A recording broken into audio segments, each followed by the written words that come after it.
നിലമ്പൂര് ഉപതെരഞ്ഞെടുപ്പ് വോട്ടെടുപ്പ് നാളെ ആരംഭിക്കുകയാണ്. രാവിലെ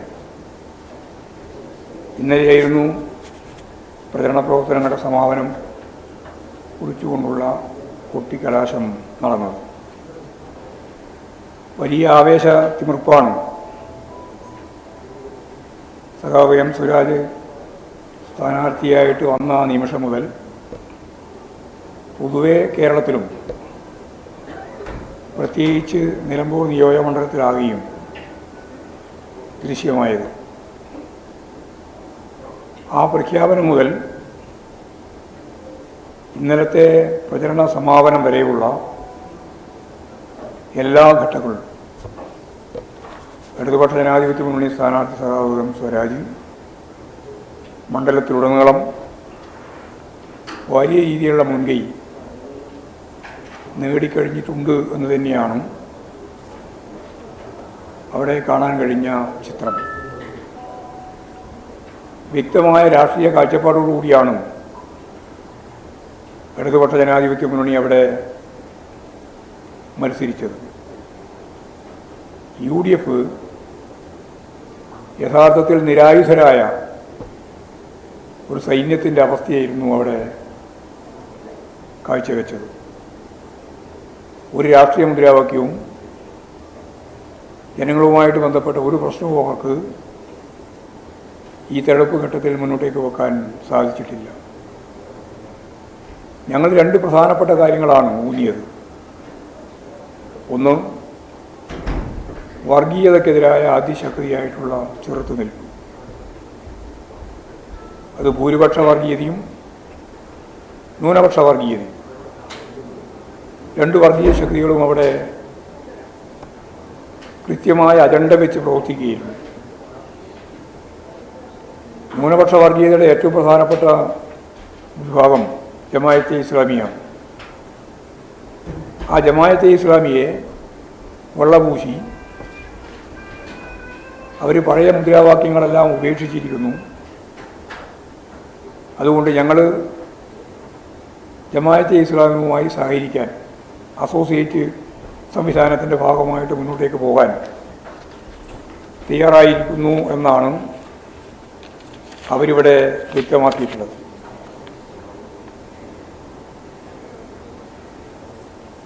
ഇവിടെ നമുക്ക് മനസ്സിലാക്കാൻ സാധിക്കുന്നത്, ലോകത്തിന്നേ വരെ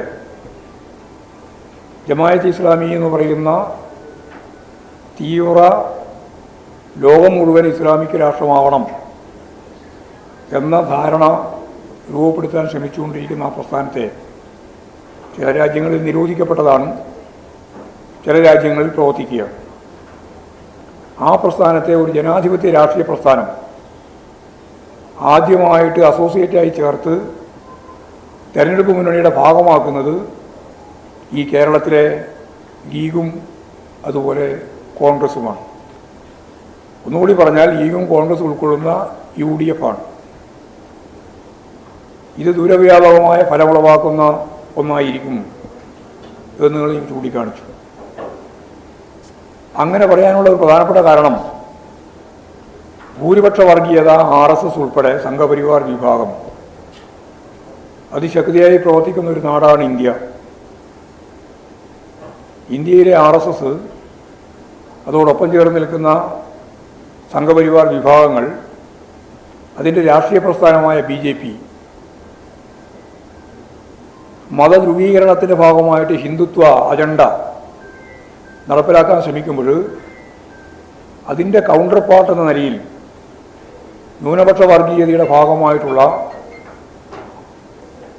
ഇവിടെ ഇന്ത്യയിൽ അവരെ സംബന്ധിച്ച് ലോകത്താകെ ഇസ്ലാമിക രാഷ്ട്രം വേണം എന്ന മുദ്രാവാക്യത്തിൽ ഞങ്ങൾ ഇപ്പോഴും ഉറച്ചു നിൽക്കുന്നു എന്ന് ഇപ്പോഴും പ്രസ്താവന ഇറക്കിക്കൊണ്ടിരിക്കുന്ന ജമാഅത്തെ ഇസ്ലാമുമായിട്ട് ബന്ധപ്പെട്ട UDFൻ്റെ ബന്ധം ദൂരവ്യാപകമായ ഫലമുളവാക്കുന്ന ഒന്നാണ് എന്ന് ഞങ്ങൾ വർഗീയതയ്ക്കെതിരായ പോരാട്ടത്തിൻ്റെ ഭാഗമായി രണ്ട് വർഗീയ ശക്തികളെയും ഫലപ്രദമായിട്ട് നേരിടാൻ ഇടതുപക്ഷ ജനാധിപത്യ മുന്നണി തയ്യാറായി മുന്നോട്ടേക്ക് പോകുന്നു എന്നുള്ളതാണ് തെരഞ്ഞെടുപ്പ് ക്യാമ്പയിൻ്റെ ഭാഗമായിട്ട് മുഖ്യമന്ത്രി ഉൾപ്പെടെ പറഞ്ഞ ഒന്നാമത്തെ കാര്യം. മുഖ്യമന്ത്രി പറഞ്ഞു, ഞങ്ങൾക്ക് ഒരു വർഗീയ ശക്തിയുടെയും ഒരു വിഭാഗീയ ശക്തിയുടെയും ആശീർവാദവും പിന്തുണയും വേണ്ട എന്ന് അസന്നിഗ്ധമായി കേരളത്തിൻ്റെ മുഖ്യമന്ത്രി ആരാധ്യനായ സഖാവ് പിണറായി വിജയൻ ചൂണ്ടിക്കാണിക്കുകയുണ്ടായിട്ടുണ്ട്. ഈ രാഷ്ട്രീയമാണ് ഞങ്ങൾ മുന്നോട്ടേക്ക് വെച്ച വളരെ പ്രധാനപ്പെട്ട കാര്യം. അതിന് മറുപടി പറയാൻ ദേശീയ നേതൃത്വത്തിൻ്റെ ഭാഗമായിട്ട് വന്ന പ്രിയങ്ക ഗാന്ധി ഉൾപ്പെടെ തയ്യാറായില്ല. ഞങ്ങൾ ആ ചോദ്യം ഉന്നയിച്ചു. അവിടെ ഈ UDF എടുത്തുകൊണ്ടിരിക്കുന്ന ജമാഅത്തെ ഇസ്ലാമിയുമായിട്ട് ബന്ധപ്പെട്ട ഈ ബന്ധം നിങ്ങൾക്ക് അംഗീകരിക്കാൻ സാധിക്കുന്നുണ്ടോ എന്ന് ഞങ്ങൾ ചോദിച്ചപ്പോൾ പ്രിയങ്ക ഗാന്ധിയുടെ സ്വീകരണ പരിപാടിയുടെ ഭാഗമായിട്ട് ലീഗിൻ്റെ കുടി തന്നെ ഉപേക്ഷിച്ചു. എന്നിട്ട് വേണ്ടേ ജമാഅത്തെ ഇസ്ലാമുമായി ബന്ധപ്പെട്ട ഞങ്ങൾ ഉയർത്തിയ മുദ്രാവാക്യം അല്ലെങ്കിൽ ഞങ്ങൾ ഉയർത്തിയ ചോദ്യം അതിന് മറുപടി പറയാൻ തയ്യാറായില്ല എന്ന് മാത്രമല്ല, അത് ആ രീതിയിൽ പരിഗണിക്കാനേ കൂട്ടാക്കിയില്ല. കാരണം അപകടകരമാണ്. സോണിയാഗാന്ധിയും കോൺഗ്രസ് എടുത്തുകൊണ്ടിരിക്കുന്ന നിലപാട് ജമാഅത്തെ ഇസ്ലാമിനെതിരാണ്. ആ രാഷ്ട്രീയം പറയാൻ അവർക്ക് സാധിക്കില്ല. അതുകൊണ്ടാണ് സോണിയാഗാന്ധിക്ക് ആ ചോദ്യത്തിന് മറുപടി പറയാൻ ആ ഇലക്ഷൻ്റെ ഭാഗമായിട്ടും അതുപോലെ വയനാട് സന്ദർശനത്തിൻ്റെ സന്ദർഭത്തിലും അവർക്ക് സാധിക്കാതിരുന്നത് എന്നുള്ളതാണ് സത്യം. പ്രിയങ്ക ഗാന്ധി അല്ല, സോണിയാഗാന്ധി ഉൾപ്പെടെയുള്ളവർ ഇതിനെതിരാണ്. ഇവർക്ക് ജമാഅത്തെ ഇസ്ലാമുമായി ബന്ധപ്പെടാൻ ഒരു തരത്തിലുള്ള പഴുതുമില്ല. അപ്പോഴാണ് പ്രിയങ്ക ഗാന്ധിക്ക് അത് പറയാൻ സാധിക്കാതിരിക്കുന്നത്. അതുകൊണ്ടാണ് മറുപടി പറയാതിരുന്നത്.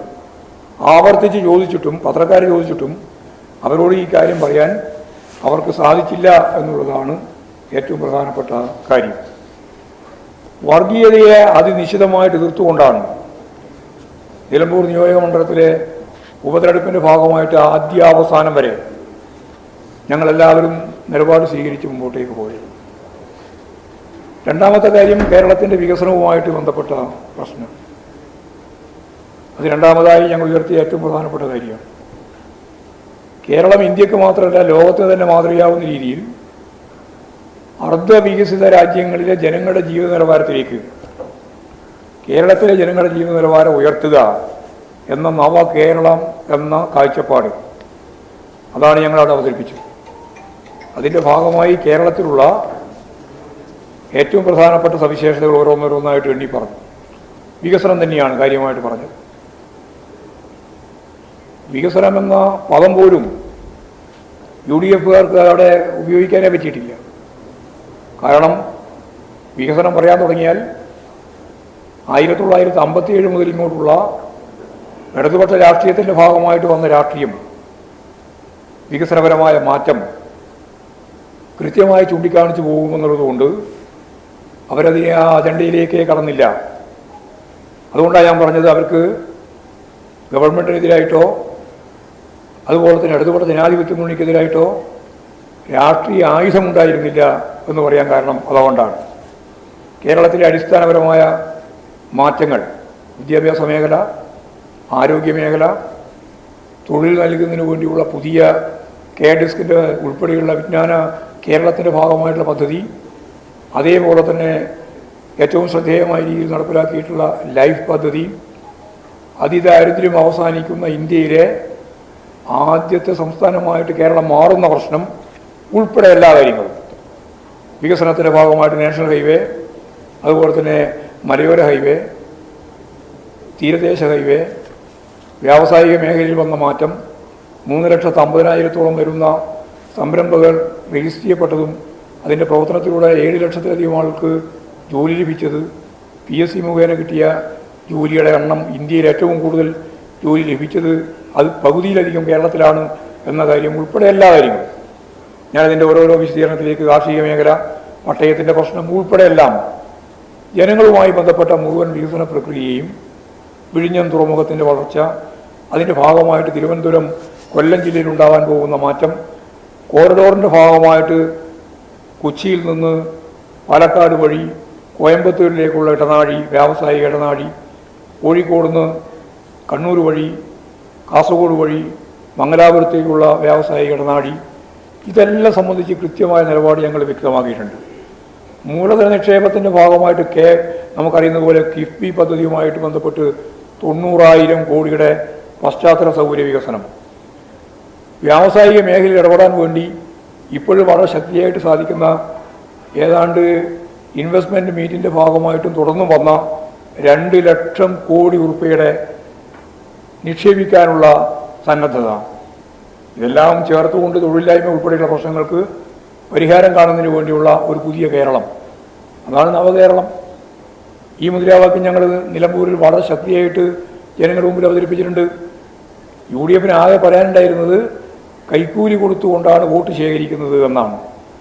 കൈക്കൂലി മന്ത്രിമാരുടെ കൈക്കൂലിയല്ല. മുമ്പ് അതായിരുന്നല്ലോ സാധാരണ ചർച്ച. 9 കൊല്ലക്കാലം കൊണ്ട് ഒരു മന്ത്രിക്കെതിരായിട്ട് ഒരു ആരോപണം ഉന്നയിക്കാൻ അവർക്ക് സാധിച്ചിട്ടില്ല. എന്നിട്ട് പറഞ്ഞത് ഏതാ കൈക്കൂലി? തിരഞ്ഞെടുപ്പ് വരുമ്പോൾ 62 ലക്ഷം ആളുകൾക്ക് കൈക്കൂലി പോലെ ക്ഷേമ പെൻഷൻ നൽകുന്നു എന്നാണ്. ക്ഷേമ പെൻഷൻ കൈക്കൂലിയാണെന്ന് പറഞ്ഞ കോൺഗ്രസിൻ്റെ രാഷ്ട്രീയ പാപ്പരത്വത്തെ സംബന്ധിച്ച് എന്താ പറയുക? അത് ജനങ്ങളൊക്കെ അവിടെ നല്ലപോലെ പ്രതികരിച്ചു. ഞങ്ങൾ അപമാനിക്കലാണ് എന്ന് പറഞ്ഞു. ഉയർന്ന ഉദ്യോഗസ്ഥന്മാർക്കെല്ലാം കൃത്യമായിട്ട് ഇപ്പോഴാണ് എല്ലാ ജീവനക്കാർക്കും ഉൾപ്പെടെ പെൻഷൻ. പാവപ്പെട്ട അധ്വാനിച്ച പഴയ കാലം 10-60 വയസ്സുവരെ അധ്വാനിച്ച പാവപ്പെട്ട മനുഷ്യന് ക്ഷേമ പെൻഷൻ്റെ ഭാഗമായിട്ട് 1600 രൂപ ഈ കേരളത്തിൽ ഇടതുപക്ഷ ജനാധിപത്യങ്ങളുടെ ഭാഗമായിട്ട് നൽകുമ്പോൾ അത് കൈക്കൂലിയാണ് എന്ന അധിക്ഷേപിക്കുന്ന നിലയിലേക്ക് അവരെത്തി. അത്തരത്തിലുള്ള നിരവധിയായ പ്രശ്നങ്ങൾ യഥാർത്ഥത്തിൽ അവിടെ അവർക്ക് ഞാൻ നേരത്തെ പറഞ്ഞ പോലെ നിരായുധീകരിക്കപ്പെട്ട ഒരു UDF-നെയാണ് നമുക്കവിടെ കാണാൻ കഴിഞ്ഞിട്ടുള്ളത്. അപ്പോൾ 2 മുദ്രാവാക്യം കേന്ദ്രീകരിച്ചുകൊണ്ട് തന്നെയാണ് ഉപതെരഞ്ഞെടുപ്പിനെ നേരിട്ടത്.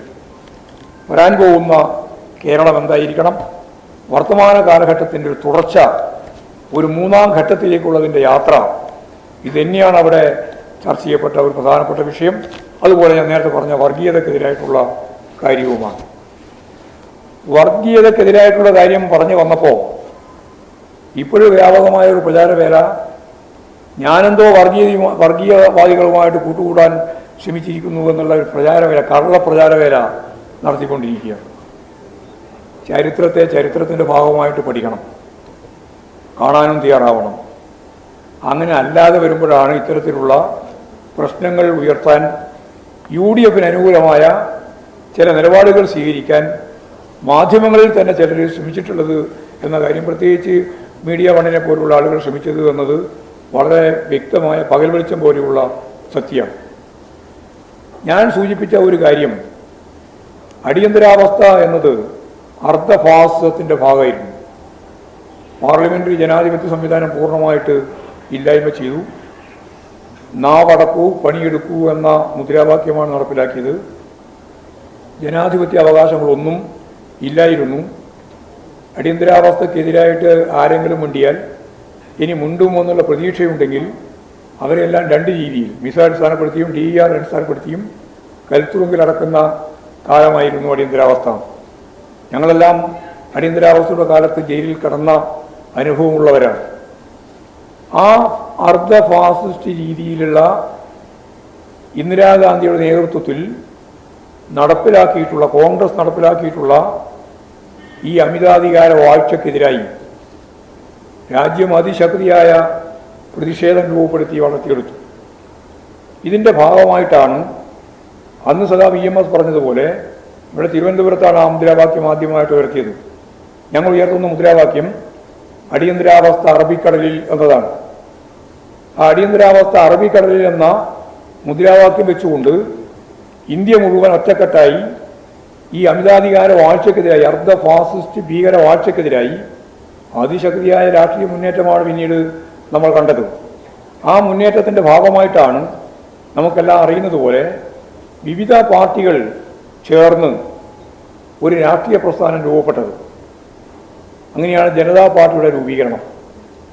ജനതാ പാർട്ടി എന്ന് പറയുന്നത് ജനസംഘത്തിൻ്റെ തുടർച്ചയായി വന്നൊരു പാർട്ടിയല്ല. വിവിധ പാർട്ടികൾ, സോഷ്യലിസ്റ്റുകാർ, ജനാധിപത്യവാദികൾ, അതുപോലെ തന്നെ ജഗജീവൻ രാമൻ്റെ CFD, സോഷ്യലിസ്റ്റ് പാർട്ടി, സ്വതന്ത്ര പാർട്ടി, ജനസംഘം ഉൾപ്പെടെയുള്ള പാർട്ടികളെല്ലാം ചേർന്ന് ഉണ്ടായ ഒരു പാർട്ടിയാണ് യഥാർത്ഥത്തിൽ ജനതാ പാർട്ടി. വിവിധ വിഭാഗങ്ങൾ, ഗ്രൂപ്പുകൾ, പാർട്ടികൾ എല്ലാം ചേർന്നുണ്ടായ ഒരു പ്രസ്ഥാനമാണ്. ഈ ജനതാ പാർട്ടിയിൽ വ്യത്യസ്ത ധാരകളുണ്ടായിരുന്നു എന്ന് ഞാൻ പറഞ്ഞു. ആ ധാരയിലാണ് ജനസംഘ ഉൾപ്പെട്ടിരുന്നത്. അങ്ങനെയുള്ളൊരു കാലത്ത് അന്ന് RSS പ്രബലമായ ശക്തിയായിട്ട് അതിൽ പ്രവർത്തിക്കുന്നില്ല. മറ്റെല്ലാ വിഭാഗങ്ങളുമാണ് പ്രധാനപ്പെട്ട ശക്തിയായിട്ടുള്ളത്. RSS ഒരു രാഷ്ട്രീയ പാർട്ടി എന്ന രീതിയിലല്ല, ജനസംഘത്തിൻ്റെ ഭാഗമായിട്ടുള്ള ഒരു വിഭാഗം എന്ന രീതിയിലാണ് ഇതിൽ ചേരുന്നത്. അങ്ങനെ രാജ്യവ്യാപകമായിട്ട് എല്ലാ വിഭാഗങ്ങളും ചേർന്ന് അടിയന്തരാവസ്ഥ അറബിക്കടലിൽ എന്ന EMS ഉയർത്തിയ മുദ്രാവാക്യം പ്രാവർത്തികമാക്കാൻ ഈ ഇന്ത്യ ഒറ്റക്കെട്ടായിട്ട് മുമ്പോട്ടേക്ക് പോയ ഒരു സാഹചര്യത്തെ പറ്റിയാണ് ഞാൻ സൂചിപ്പിച്ചത്. ആ സൂചിപ്പിച്ചതിനെയാണ് വളച്ചൊടിച്ച് കാര്യങ്ങൾ അവതരിപ്പിക്കുന്നത്. RSSുമായി CPIM ഇന്നേ വരെ ഒരു രാഷ്ട്രീയ കൂട്ടുകെട്ടും ഉണ്ടാക്കിയിട്ടില്ല. ഇന്നലെയും ഇല്ല, ഇന്നുമില്ല, ഇനി നാളെയും ഉണ്ടാവില്ല. ഇത് അസന്നിഗ്ധമായിട്ട് ഇതിനു മുമ്പ് തന്നെ എത്രയോ പ്രാവശ്യം വിശദീകരിച്ചതാണ്. അടിയന്തരാവസ്ഥയുടെ ഈ പ്രത്യേക പശ്ചാത്തലത്തെ അഭിമുഖീകരിക്കാൻ വിവിധ രാഷ്ട്രീയ ധാരകൾ ചേർന്ന് മുമ്പോട്ടേക്ക് പോയപ്പോൾ അന്ന് രൂപീകരിക്കപ്പെട്ട ജനതാ പാർട്ടി യഥാർത്ഥത്തിൽ പിന്നീട് ആ ജനതാ പാർട്ടിക്കകത്ത് തന്നെ ഉയർന്നു വന്ന ഏറ്റവും പ്രധാനപ്പെട്ട പ്രശ്നം എന്തായിരുന്നു? അതിൽ 2 മെമ്പർഷിപ്പ് ഉൾപ്പെടെയുള്ള പ്രശ്നമാണ് വന്നത്. അതിൻ്റെ ഭാഗമായിട്ടാണ് VP സിംഗിൻ്റെ മന്ത്രിസഭയെ തന്നെ അട്ടിമറിക്കുന്നതിന് വേണ്ടി BJPയും അതുപോലെ തന്നെ കോൺഗ്രസും ചേർന്ന് പിന്നീട് നിലപാട് സ്വീകരിച്ചത് എന്ന് എല്ലാവർക്കും അറിയാം. അത് ഈ RSSൻ്റെയും അതുപോലെ തന്നെയുള്ള വിഭാഗീയ നിലപാടുമായിട്ട് ബന്ധപ്പെട്ടുകൊണ്ട് തന്നെയാണ്. അതിനെതിരായ ജനാധിപത്യ സംവിധാനമാണ് യഥാർത്ഥത്തിൽ VP സിംഗ് കൈകാര്യം ചെയ്തത്. ആ VP സിംഗിനെ താഴെ ഇറക്കുന്നതിന് വേണ്ടി കോൺഗ്രസും BJPയും ചേർന്നുകൊണ്ടാണ് ആ ഗവൺമെൻറ്റിനെ താഴെ ഇറക്കിയത് എന്നുള്ള കാര്യം നമ്മൾ ഈ സന്ദർഭത്തിൽ മനസ്സിലാക്കേണ്ടതാണ്. കേരളത്തിൻ്റെ ചരിത്രം പരിശോധിച്ച് നോക്കിയാൽ RSSുമായിട്ട് ബന്ധപ്പെട്ട് പ്രവർത്തിച്ചത് ആരാ? ഞങ്ങൾ ഒരു ഘട്ടത്തിലും രാഷ്ട്രീയ മുന്നണി എന്ന രീതിയിൽ RSSുമായിട്ട് ചേർന്നിട്ടേയില്ല. എന്നാൽ കോൺഗ്രസ് വിമോചന സമരത്തിൻ്റെ ഘട്ടത്തിലാണ് ആദ്യമായിട്ട് RSSുമായി സഹകരിക്കുന്നത്. വിമോചന സമരത്തിലാണ് അവർ കാര്യമായിട്ട് ഇറങ്ങുന്നത്. അപ്പോൾ അതിൻ്റെ തുടർച്ചയായിട്ടാണ് യഥാർത്ഥത്തിൽ ഇവിടെ രാഷ്ട്രീയ തെരഞ്ഞെടുപ്പിലേക്ക് അവർ മത്സരിക്കാൻ തയ്യാറായിട്ട് വരുന്നത്. അപ്പോൾ RSS യഥാർത്ഥത്തിൽ കേരളത്തിലെ UDFുമായിട്ടാണ് പിന്നീട് മത്സരിച്ചത്. അവർ ചെയ്യുന്നതുകൊണ്ടാണ് യോജിച്ച് മത്സരിച്ചത്. മതനിരപേക്ഷ ഉള്ളടക്കം കൃത്യമായിട്ട് കൈകാര്യം ചെയ്യുന്നതിൽ ഒരു തരത്തിലുള്ള വിട്ടുവീഴ്ചയും ഞങ്ങൾ വരുത്തിയിട്ടില്ല. കാരണം RSS ഉൾപ്പെടെയുള്ള വിഭാഗത്തോട് നിങ്ങളുടെ നിലപാടെന്താണ് എന്ന് ജനതാ പാർട്ടിയുടെ ഭാഗമായിട്ട് നിന്ന സന്ദർഭത്തിൽ സഹകരിച്ച പാർട്ടിയുടെ അഖിലേന്ത്യാ നേതൃത്വം എന്ന രീതിയിൽ EMS അത് തലശ്ശേരി ഉൾപ്പെടെയുള്ള 4 ഉപതെരഞ്ഞെടുപ്പിൽ നടന്ന തെരഞ്ഞെടുപ്പിൽ വ്യക്തമായൊരു ചോദ്യം ഉന്നയിക്കപ്പെട്ടു. ആ ചോദ്യം ഇങ്ങനെയാണ്: നിങ്ങളുടെ നിലപാട് RSS ഉൾപ്പെടെയുള്ള അന്ന് ജനതയോടൊരു നിലപാടെന്താണ്? അന്ന് ചരിത്രപ്രസിദ്ധമായ ഒരു പ്രസംഗം EMS തലശ്ശേരിയിൽ നടത്തി. അത് RSSൻ്റെ വോട്ട് ഞങ്ങൾക്ക് വേണ്ട എന്നാണ്. RSSൻ്റെ വോട്ട് ഞങ്ങൾക്ക് വേണ്ട എന്ന് അസന്നിഗ്ധമായിട്ട് പ്രഖ്യാപിച്ചത് EMS ആണ്. അത് അടിയന്തരാവസ്ഥയ്ക്ക് ശേഷം 1980 മുമ്പ് നടന്ന ഉപതെരഞ്ഞെടുപ്പുമായിട്ട് ബന്ധപ്പെട്ട ഒരു ചിത്രമാണ്. അപ്പോൾ ഒരു തരത്തിലുള്ള ബന്ധവും ഇടതുപക്ഷ പ്രസ്ഥാനവുമായിട്ട് RSSന് ഉണ്ടായിട്ടില്ല എന്ന് പറയാൻ വേണ്ടിയിട്ടാണ് ഞാൻ ഇത്രയും കാര്യങ്ങൾ പറഞ്ഞത്. മതനിരപേക്ഷ നിലപാട് ഉയർത്തിപ്പിടിച്ച് ഇടതുപക്ഷം ആ 4 സീറ്റും ജയിക്കുന്ന സ്ഥിതിയാണ് ഉപതെരഞ്ഞെടുപ്പിൻ്റെ ഭാഗമായിട്ടും ഉണ്ടായത്. തുടർന്ന് നമുക്കറിയുന്നത് പോലെ RSSും BJPയും കോൺഗ്രസും ചേർന്ന് മത്സരിച്ചത് വടകര പാർലമെൻറ്റ് നിയോജകമണ്ഡലത്തിലും അതുപോലെ തന്നെ ബേപ്പൂർ അസംബ്ലി നിയോജകമണ്ഡലത്തിലുമാണ് കോലിബി സഖ്യം ഉണ്ടാക്കിയത്. ആ സഖ്യത്തെയും പരാജയപ്പെടുത്താൻ നമുക്ക് സാധിച്ചിട്ടുണ്ട്. മാത്രമല്ല, ജനതാ പാർട്ടിയുമായിട്ട് ഐക്യമുന്നണി ഉണ്ടാക്കിയത് ഈ ഉൾപ്പെടെയുള്ള UDF ആണ് 1980. അന്നാണ് രാജഗോപാലൻ മത്സരിച്ചത് കാസർഗോഡ്, രാജഗോപാലൻ. അന്നാണ് KE മാരാർ മത്സരിച്ചത് കൂത്തുപറമ്പ്. അന്ന് കൂത്തുപറമ്പ് എന്നല്ല ആ നിയോജകമണ്ഡലത്തിൻ്റെ പേര്, പെരിങ്ങളം എന്നാണ്. ആ പെരിങ്ങളം നിയോജകമണ്ഡലത്തിലാണ് ഇന്നത്തെ നമ്മുടെ വനവകുപ്പ് മന്ത്രി AK ശശീന്ദ്രനാണ് അവിടെ മത്സരിച്ചിരുന്നത്. അവിടെ ജയിച്ചു. രാജഗോപാലിനെതിരായിട്ട് ഞങ്ങളുടെ സ്ഥാനാർത്ഥിയെ മത്സരിച്ചത് രാമണ്ണറയാണ്. രാമണ്ണറ ജയിച്ചു. ലീഗും കോൺഗ്രസും ചേർന്ന മുന്നണിയിലായിരുന്നു ഈ പറയുന്ന ജനതാ പാർട്ടി എന്നുണ്ടായിരുന്നത്. ഇതെല്ലാം മറച്ചു വെച്ചിട്ട് ഇടതുപക്ഷ ജനാധിപത്യ മുന്നണിയെ അതിശക്തിയായ മുന്നേറ്റം വർഗീയതക്കെതിരായിട്ട് നടത്തിക്കൊണ്ടിരിക്കുന്ന നിലമ്പൂരിൽ ഞാനെന്തോ പറഞ്ഞിരിക്കുന്നു എന്ന് പച്ച കള്ളം അടിച്ചു വിടുന്ന നിലയാണ് സ്വീകരിച്ചിട്ടുള്ളത്. ചരിത്രത്തിൻ്റെ ഭാഗമായിട്ട് തന്നെ പഠിക്കണം. അങ്ങനെ പഠിക്കുമ്പോഴാണ് നമുക്ക് ഇതിൽ ഓരോന്നിലും വന്ന മാറ്റങ്ങളും വിഗതികളും നമുക്ക് കൃത്യമായിട്ട് മനസ്സിലാക്കാൻ സാധിക്കുക. ഒരു ഘട്ടത്തിലും CPIM RSSുമായി ഒരു രാഷ്ട്രീയ കൂട്ടുകെട്ടും ഉണ്ടാക്കിയിട്ടില്ല എന്ന കാര്യം ഞാൻ ഉറപ്പിച്ച് പറയുകയാണ്. പലപ്പോഴും വന്ന രാഷ്ട്രീയ സാഹചര്യത്തിൽ ഞാൻ നേരത്തെ പറഞ്ഞതുപോലെ അടിയന്തരാവസ്ഥ ഉൾപ്പെടെയുള്ള ഘട്ടത്തിൽ കണ്ട ജനകീയ മുന്നേറ്റത്തിൻ്റെ ഭാഗമായി എല്ലാവരും ചേർന്ന് മുന്നോട്ടേക്ക് പോയിട്ടുണ്ട് എന്നുള്ള കാര്യവും ഇതിൻ്റെ ഭാഗമായി ചരിത്രത്തിൻ്റെ ഭാഗമായിട്ട് തന്നെ മനസ്സിലാക്കേണ്ടതാണ്. മുമ്പ് തന്നെ പരിശോധിച്ച് നോക്കി EMSനെ തോൽപ്പിക്കാൻ വേണ്ടിയിട്ട് ഇവിടെ ഈ കേരളത്തിൽ എത്ര ശക്തമത്തായ ഇടപെടലാണ് കോൺഗ്രസ് നടത്തിയിട്ടുള്ളത്. ഈ RSSുമായിട്ട് ബന്ധപ്പെട്ട് ജനസംഘം സ്ഥാനാർത്ഥിയെ നിർത്താൻ തീരുമാനിച്ചല്ലോ. ആദ്യമായിട്ട് നടത്താൻ തീരുമാനിച്ച 4 മണ്ഡലത്തിലാണ്. എപ്പോഴും വിമോചന സമരം കഴിഞ്ഞതിന് ശേഷം, ആ വിമോചന സമരം കഴിഞ്ഞതിന് ശേഷം 4 നിയോജക മണ്ഡലത്തിൽ അവർ മത്സരിക്കാൻ, കോഴിക്കോട് 2, ഗുരുവായൂർ, അണ്ടത്തോട്, പട്ടാമ്പിയിലാണ് EMS മത്സരിക്കുന്നത്. EMS മത്സരിക്കുന്ന പട്ടാമ്പിയിൽ അവിടെ യഥാർത്ഥത്തിൽ ദീൻ ദയാൽ ഉപാധ്യായയാണ് കേരളത്തിൽ വന്ന് ഈ 4 സ്ഥാനാർത്ഥികളെയും പ്രഖ്യാപിച്ചത്. 4 സ്ഥാനാർത്ഥികളും മത്സരരംഗത്ത് വന്നു. മത്സരരംഗത്ത് വന്നപ്പോൾ കോൺഗ്രസുമായിട്ട് ഞാൻ ഈ പറഞ്ഞ ദീൻ ദയാൽ ഉപാധ്യായുമായി ചർച്ച നടത്തിയിട്ട് EMSനെ തോൽപ്പിക്കണം. EMS ആയിരുന്നല്ലോ കേരളത്തിൻ്റെ മുഖ്യമന്ത്രിയായിരുന്നത്. അതുകൊണ്ട് EMSനെ തോൽപ്പിക്കുന്നതിന് വേണ്ടി നിങ്ങൾ അവിടെ സ്ഥാനാർത്ഥിയെ നിർത്തരുത് എന്ന് ദീൻ ദയാൽ ഉപാധ്യായുമായി ബന്ധപ്പെട്ട് കോൺഗ്രസ് നേതൃത്വം ചർച്ച നടത്തിയിട്ട് ദീൻ ദയാൽ ഉപാധ്യായ തന്നെ നേരിട്ട് പ്രഖ്യാപിച്ച പട്ടാമ്പിയിലെ അന്നത്തെ സ്ഥാനാർത്ഥിയെ, RSSന്റെ ജനസംഘത്തിൻ്റെ സ്ഥാനാർത്ഥിയെ അവർ പിൻവലിച്ചു. അങ്ങനെ പിൻവലിച്ചിട്ടാണ് മാധവ മേനോനെയാണ് അവിടെ സ്ഥാനാർത്ഥിയായി ഇവർ നിശ്ചയിച്ചിരുന്നത്. മാധവ മേനോനെ പിൻവലിച്ചു. അങ്ങനെ അവിടെ EMSനെ തോൽപ്പിക്കുന്നതിന് വേണ്ടി അവർ ഒരു സംയുക്ത സ്ഥാനാർത്ഥിയെ നിശ്ചയിച്ചു. ആ സ്ഥാനാർത്ഥിയാണ് രാഘവൻ നായർ. ഇതൊന്നും ചരിത്രം മനസ്സിലാക്കാതെ വിശദീകരിക്കാൻ സാധിക്കുന്നതല്ലോ. രാഘവൻ നായർ അവിടെ പിന്നീട് തോറ്റല്ലോ. കോൺഗ്രസും അതുപോലെ തന്നെ ഈ സംഘപരിവാർ വിഭാഗത്തിൻ്റെ ഭാഗമായിട്ടുള്ള ജനസംഘവും ചേർന്ന് സംയുക്ത സ്ഥാനാർത്ഥിയെ നിർത്തിയിട്ട് തോൽപ്പിക്കാൻ ശ്രമിച്ചിട്ട് തോറ്റില്ലല്ലോ. ബേപ്പൂരും വടകരയും ഞാൻ നേരത്തെ അതിനുശേഷം നടന്ന തെരഞ്ഞെടുപ്പിൻ്റെ ഭാഗമായിട്ട് നമുക്ക് ശക്തിയായി മുന്നോട്ടേക്ക് പോകാൻ കഴിഞ്ഞു. AKGയെ തോൽപ്പിക്കുന്നതിൻ്റെ ഭാഗമായിട്ട് പാലക്കാട് ലോക്സഭാ തെരഞ്ഞെടുപ്പിൽ ഇതേപോലെ തന്നെയുള്ള RSS സ്ഥാനാർത്ഥി കോൺഗ്രസ് പിന്തുണ പ്രഖ്യാപിച്ചല്ലോ. ഇങ്ങനെ നിരവധി സംഭവങ്ങൾ നമുക്കിതിൻ്റെ ഭാഗമായിട്ട് ചൂണ്ടിക്കാണിക്കാൻ ഉണ്ട്. കോൺഗ്രസും പ്രത്യേകിച്ച് ഇവിടെ ലീഗ് ഉൾപ്പെടെയുള്ളവർ ചേർന്ന് കോലീബി സഖ്യമുണ്ടാക്കി ഇടതുപക്ഷത്തെ പരാജയപ്പെടുത്താൻ വേണ്ടി നടത്തിയ പാരമ്പര്യം കടക്കുമ്പോൾ തികച്ചും തെറ്റായ രീതിയിൽ RSSുമായി ഒരിക്കലും രാഷ്ട്രീയ ബന്ധം ഉണ്ടാക്കാത്ത CPIMനെ പറ്റി RSSന് വോട്ട് ഞങ്ങൾക്ക് വേണ്ട എന്ന് പാർട്ടി ജനറൽ സെക്രട്ടറി സഖാവ് EMSനെ പോലുള്ള ആളുകൾ പരസ്യമായിട്ട് പ്രഖ്യാപിക്കുകയും സഖാവ് പിണറായി വിജയൻ ഇന്നത്തെ ക്യാമ്പയിൻ്റെ ഭാഗമായിട്ട് നിലമ്പൂരിൽ നടന്ന 7 റാലിയിലും വിഭജനവാദികളുടെയും വർഗീയവാദികളുടെയും പിന്തുണ ഞങ്ങൾക്ക് ആവശ്യമില്ല എന്ന് പരസ്യമായിട്ട് പ്രഖ്യാപിക്കുകയും ചെയ്ത ഒരു തെരഞ്ഞെടുപ്പ് പോരാട്ടത്തിൻ്റെ ഘട്ടത്തിൽ ആളെ പറ്റിക്കുന്നതിന് വേണ്ടി വർഗീയവാദികൾ, വർഗീയ സ്വഭാവമുള്ള ശക്തികൾ, പ്രത്യേകിച്ച് ജമാഅത്തെ ഇസ്ലാമിൻ്റെ വക്താക്കൾ ഞങ്ങൾക്കെതിരായിട്ട് കള്ളപ്രചാര വേല നടത്തിക്കൊണ്ടിരിക്കുന്ന ഒരു സാഹചര്യമുണ്ട് എന്നുള്ള പശ്ചാത്തലത്തിലാണ് ഞാൻ ആ കാര്യം ഇത്രയും വിശദമായിട്ട് ചൂണ്ടിക്കാണിച്ചിട്ടുള്ളത്. അതാണ് രണ്ടാമത്തെ കാര്യമെന്ന രീതിയിൽ പറയാനുള്ളത്.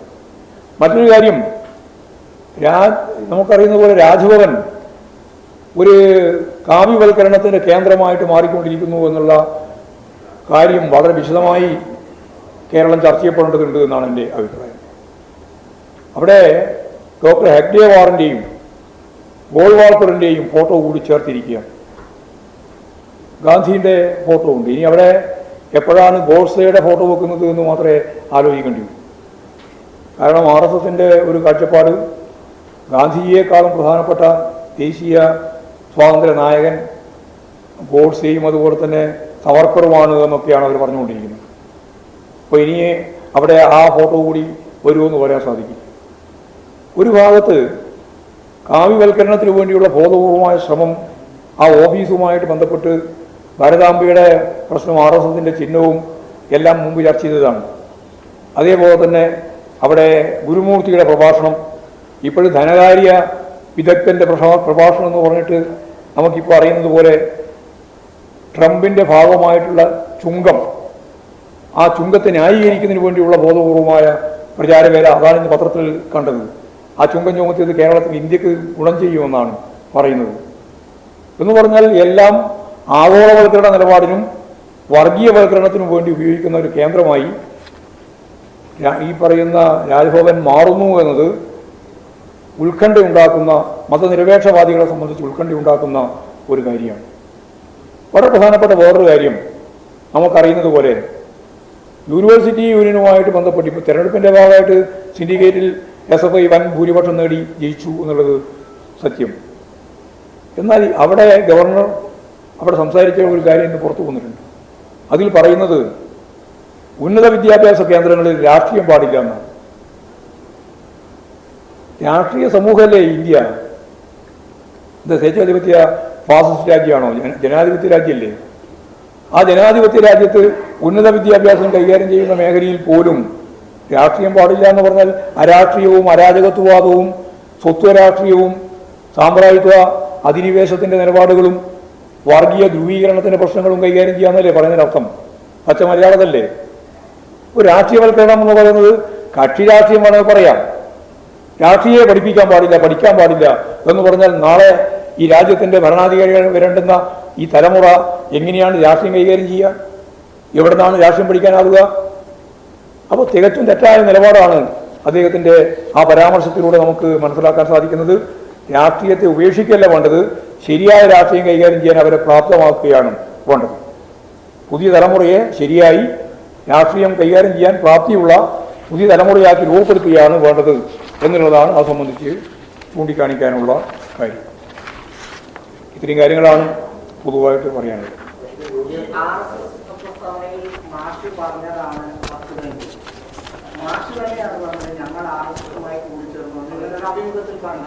അത് നിങ്ങൾ ഞാൻ പറഞ്ഞ മനസ്സിലായല്ലോ, മനസ്സിലാക്കിയിട്ടില്ലേ? RSS ഞാൻ പറഞ്ഞു, അത് കൃത്യമായിട്ട് ഞാൻ പറഞ്ഞു. അതിൻ്റെ ചരിത്രം ഞാൻ പൂർണ്ണമായിട്ട് വിശദീകരിച്ചു. ആരൊക്കെ ചേർന്നിട്ടാണ് ജനതാ പാർട്ടി രൂപം കൊണ്ടത് എന്ന് ഞാൻ പറഞ്ഞല്ലോ. അതിൻ്റെ അകത്ത് സോഷ്യലിസ്റ്റുകാരുണ്ട്, ജനാധിപത്യവാദികളുണ്ട്, CFDയെ പോലെ ജഗജീവൻ റാമിൻ്റെ പ്രസ്ഥാനമുണ്ട്, സ്വതന്ത്ര പാർട്ടിയുണ്ട്, സോഷ്യലിസ്റ്റ് പാർട്ടിയുണ്ട്, അതുപോലെ ജനസംഘമുണ്ട്. ജനസംഘത്തിലെ ഒരു വിഭാഗമാണ് RSS. ഇവരെല്ലാം ചേർന്നതാണ് യഥാർത്ഥത്തിൽ ജനതാ പാർട്ടി. ആ ജനതാ പാർട്ടിയുമായിട്ടാണ് ഞങ്ങൾ സഹകരിച്ചത്. അതാ കാര്യം. RSS ഒരു പാർട്ടിയല്ലല്ലോ. നിങ്ങൾക്ക് എന്താ ഇപ്പോൾ പറഞ്ഞത്? RSS നിങ്ങൾ മനസ്സിലാക്കേണ്ട ഒരു കാര്യം, RSS ഒരു രാഷ്ട്രീയ പാർട്ടിയല്ല. അപ്പോൾ രാഷ്ട്രീയ പാർട്ടി എന്ന രീതിയിൽ CPMന് ഒരു RSSുമായിട്ട് ചേരേണ്ടത് പ്രശ്നം അന്നുമില്ല ഇന്നുമില്ല. എന്നാൽ ഇവരെല്ലാമായിട്ട് സഹകരിക്കുന്ന നിലപാടിലേക്ക് എത്തിയ അടിയന്തരാവസ്ഥയുടെ പശ്ചാത്തലമാണ് ഞാൻ അടുത്ത ഭാഗത്തിന്റെ ഭാഗമായിട്ട് വിശദീകരിച്ചത്. അതിൽ ചേർന്ന വിഭാഗത്തെയാണ് ഞാനിപ്പോൾ നിങ്ങളോട് പറഞ്ഞത്. അത്രേ കാര്യമുള്ളൂ. ഇല്ല, ഒരു മാറ്റവും ഇതേ പറഞ്ഞത്. RSSുമായിട്ട് ഒരു ബന്ധവും രാഷ്ട്രീയമായിട്ട് CPMനില്ല. അന്നുമില്ല ഇന്നുമില്ല ഇനി നാളെയുമില്ല. അന്നുമില്ല ഇന്നുമില്ല നാളെയുമില്ല.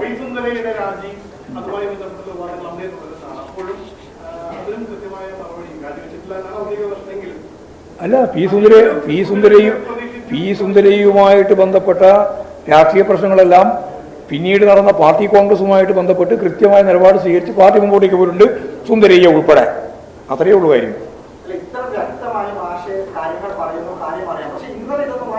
ഇന്നലെ തന്നെ ഞാൻ പറഞ്ഞത് ഇത് തന്നെയാണ്. വെറുതെ പറയാനില്ല. ജമാഅത്ത് ഇസ്ലാമിന്റെ താല്പര്യം സംരക്ഷിക്കാൻ വേണ്ടി നടക്കുന്ന ചില ആളുകൾ അതിനെ വളച്ചൊടിച്ച് നിലപാട് സ്വീകരിക്കുകയാണ് ചെയ്തത്. അതാ പച്ച മലയാളം.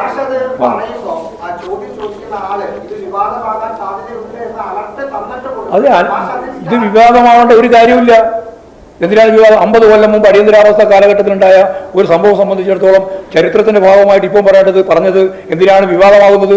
വിവാദമാക്കാൻ ഉന്നം വെച്ചുകൊണ്ട് നടത്തിയിട്ടുള്ള ശ്രമമാണെന്നാണ് കാര്യം. അതാ കാര്യം. അല്ലാണ്ട് അതിനകത്ത് വേറെ പ്രശ്നമൊന്നുമില്ല.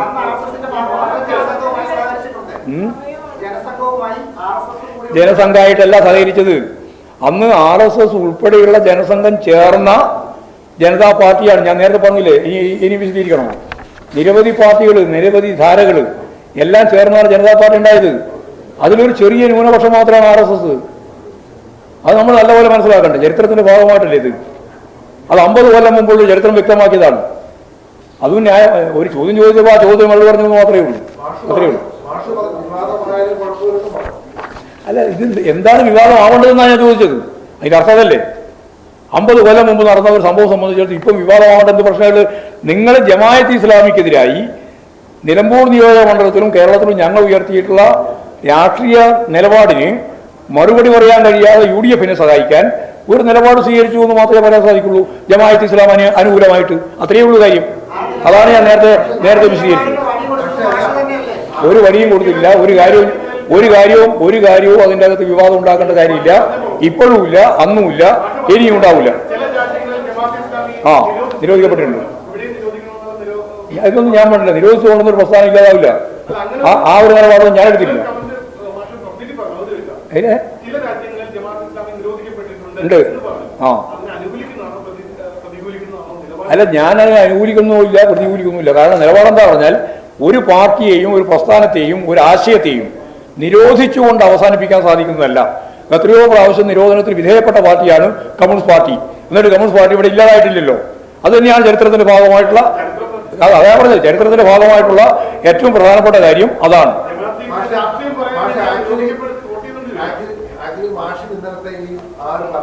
ഇന്നലെയല്ല, ഇത് മിഞ്ഞാന്ന് മറ്റോ പറഞ്ഞാണ്. നിങ്ങളിപ്പോ ഒരു ആവശ്യത്തിന് വേണ്ടി ഉപയോഗിച്ചു മാത്രം. അല്ല, അവർ ചോദിച്ച ചോദ്യം എങ്ങനെയാണ് മാറ്റങ്ങൾ സംഭവിക്കുന്നത് എന്നതിനെ പറ്റിയാണ്. രാഷ്ട്രീയ മാറ്റം എങ്ങനെയാണ്, അതാണ് അതിൻ്റെ അകത്ത് ഏറ്റവും പ്രധാനപ്പെട്ട കാര്യം.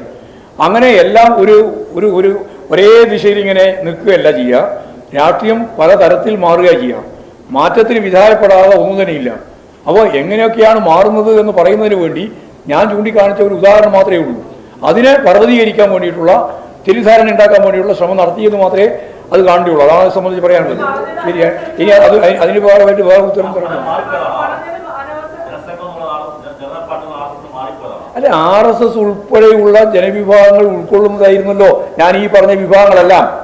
നിങ്ങൾക്ക് എന്താ പറയാൻ മനസ്സിലാകുന്നത്? RSS-ആയിട്ട് ആരും രാഷ്ട്രീയ കൂട്ടുകെട്ടുണ്ടാക്കുമോ? ഉണ്ടാക്കിയിട്ടുണ്ടോ? ഇല്ലല്ലോ. ഇല്ല. രാഷ്ട്രീയ കൂട്ടുകെട്ടിനെ പറ്റിയേ ഞാൻ പറഞ്ഞിട്ടില്ല. അടിയന്തരാവസ്ഥക്കെതിരായിട്ട് മൂവ് ഡെവലപ്പ് ചെയ്തു വന്നു, അതിനെപ്പറ്റിയാ പറഞ്ഞത്. അത്രയേ ഉള്ളൂ. ശരി, പറ.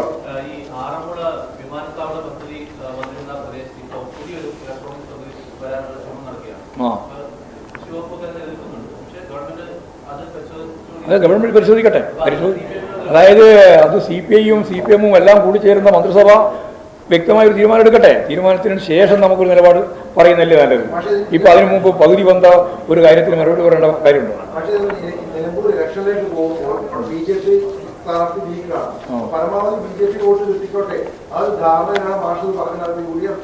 അത് UDF-ന്റെ ജമാഅത്തെ ഇസ്ലാമിന്റെ ബന്ധം അതിശക്തിയായിട്ട് രാഷ്ട്രീയ ചർച്ചയായിട്ട് വന്നപ്പോൾ അതിന് പകരം അവർ ആദ്യം ഏതൊരു ഹിന്ദു മഹാസഭയോ മറ്റോ ഞങ്ങളുമായിട്ട് ഐക്യമുണ്ടെന്ന് പറഞ്ഞു. അത് ക്ലച്ച് പിടിക്കാതിരുന്നപ്പോൾ ഇപ്പോൾ അവസാനം ഇതായിരിക്കും നല്ലതെന്ന് വിചാരിച്ചിട്ട് പുറപ്പെടുകയാണ്. അതിലൊന്നും ഒരു കാര്യമില്ല.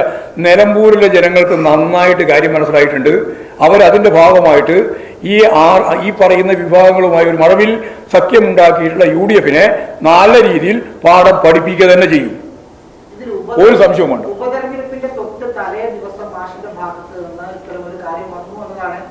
ഇപ്പോഴുള്ളൊരു പ്രശ്നം അതിപ്പം UDF രാഷ്ട്രീയമായി ഉപയോഗിക്കുകയാണെങ്കിൽ പോലും ആ ഉപയോഗിക്കാനുള്ള വാട്ടി കൊടുത്തത് മാഷ് തന്നെയല്ലേ? അതിൽ ഏതെങ്കിലും ഒരു വീഴ്ച പറഞ്ഞതിൽ ഉണ്ടായോ? അതിന് ഒരു ജാഗ്രതക്കുറവുണ്ടായില്ല. നല്ല ജാഗ്രതയിൽ ഞാൻ പറഞ്ഞു. ഒരു വോട്ടും പോകില്ല, ഒറ്റ വോട്ട് പോകില്ല, മാത്രമല്ല വോട്ട് കൂടുതൽ കിട്ടും. BJP-യുടെ വോട്ട് വേണ്ട നിങ്ങൾ പരസ്യമായി പറഞ്ഞല്ലോ. ഞാൻ തന്നെ പ്രസംഗിച്ചല്ലോ. അവിടെ BJP-യുടെയോ RSS-ന്റെയോ വോട്ട് ഞങ്ങൾക്ക് വേണ്ട എന്ന് പരസ്യമായിട്ട് പറഞ്ഞു. ഒരു വരാൻ സാധ്യതയില്ല. ഇത് വെച്ചിട്ടൊന്നും ഒരു വോട്ടും നമുക്ക് അങ്ങനെ ഒരു പൂർവ്വബന്ധവുമില്ല, അങ്ങനെ ഒരു സ്നേഹവുമില്ല. ആരോപിക്കുന്നത് കടുത്ത രാഷ്ട്രീയ എതിരാളികളുടെ പ്രചരണത്തിന് മുമ്പിൽ മാധ്യമപ്രവർത്തകരും വീണുപോയി എന്ന് മാത്രമേ ഉള്ളൂ. ശരി, മനസ്സിലാക്കും.